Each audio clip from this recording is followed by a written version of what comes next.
Do I have weakness? I am nothing but weakness. I'm not naturally strong or fast or flexible. I'm certainly not the smartest person in the world. I get emotional over stupid things. I eat the wrong foods. I don't sleep enough. I procrastinate and I waste time. I care too much about meaningless things and not enough about important things. My ego is too big. My mind is too small, often trapped inside itself. Now, all that being said, I have a saying.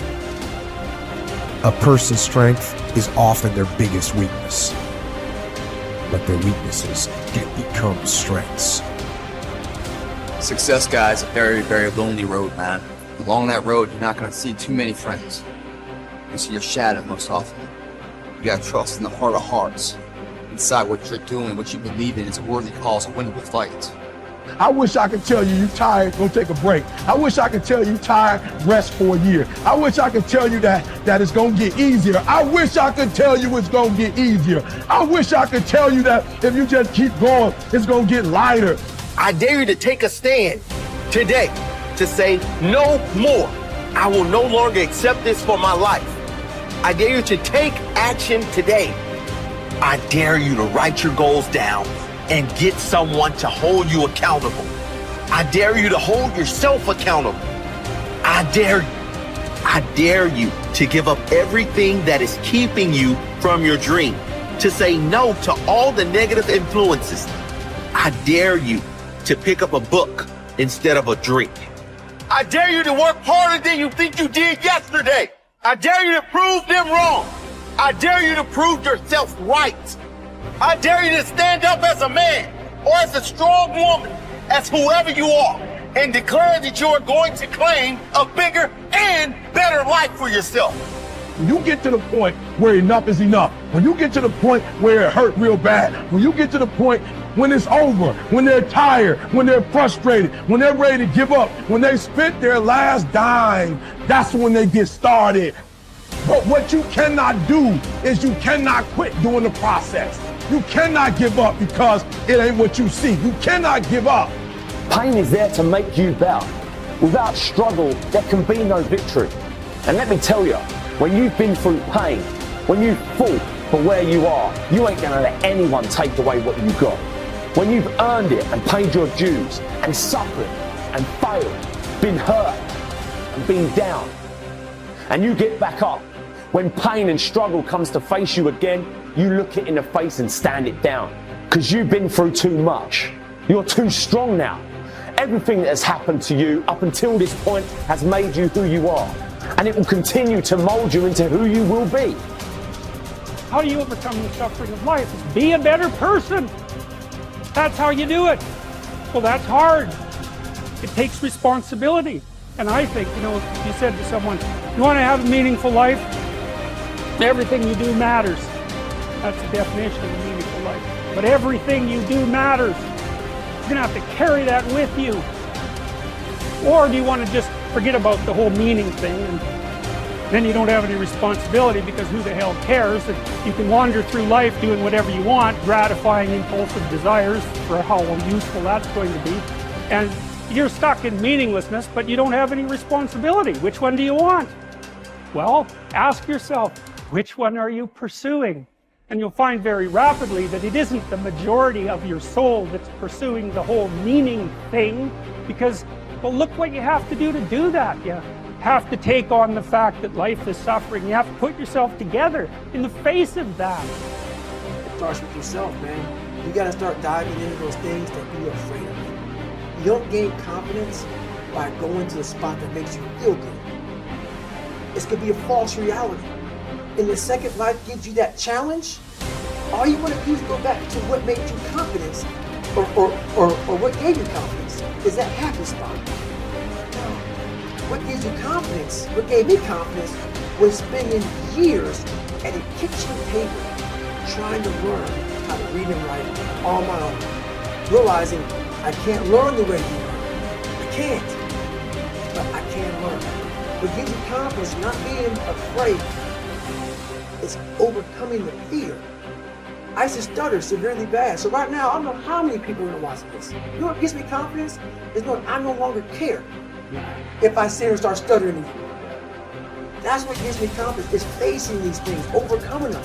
And maybe not overcoming them every day, but facing them. And facing and facing. Pretty soon like this, oh man, this is where it's at.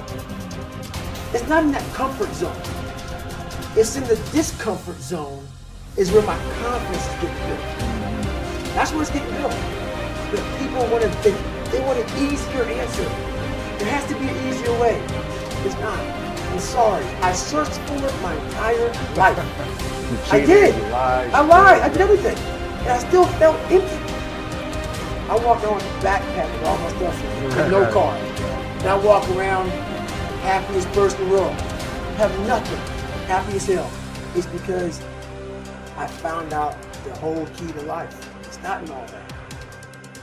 Have to face yourself. So many people live to be 100 years old and they die miserable, having everything, because they never examine. I call it my live autopsy. You never examine this. Happiness, peace, enlightenment, it's all up here, man. It's all up here. And when I start talking like this, people are, man, I don't know. It's the truth, man. It's all up here. You just got to be willing to go and face it. And that's the hard part. Attitude is a reflection, a result of a person's will. It is incalculably powerful.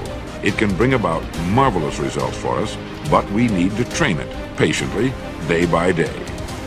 Now let's talk about the attitudes of people who are successful.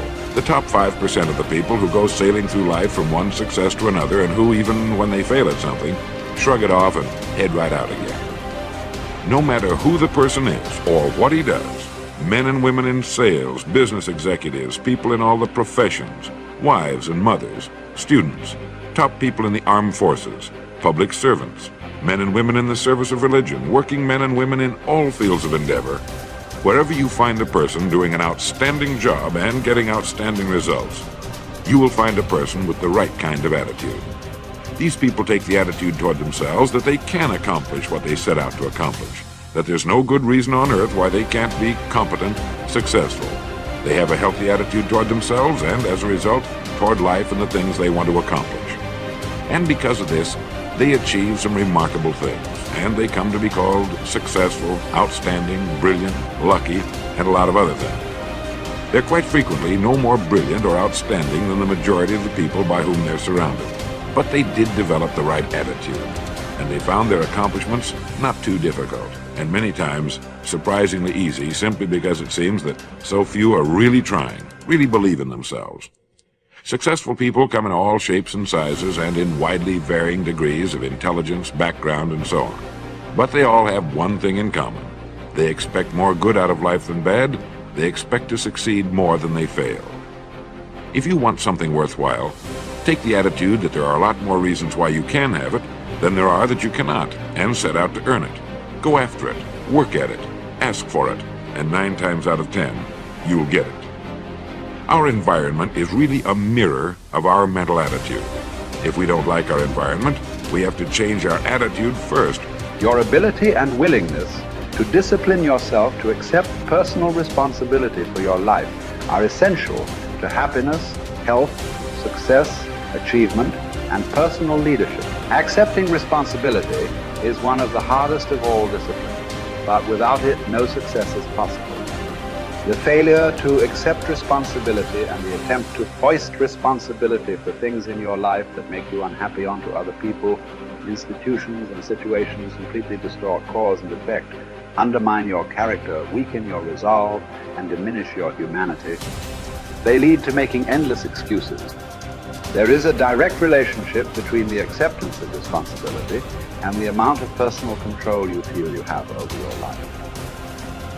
This means that the more you accept responsibility, the greater sense of control you experience. There is also a direct relationship between the amount of control you feel you have and how positive you feel. The more you feel that you have a high sense of control in the important areas of your life, the more positive and happy you are in everything you do. When you accept responsibility, You feel strong, powerful, and purposeful. Accepting responsibility eliminates the negative emotions that rob you of happiness and contentment.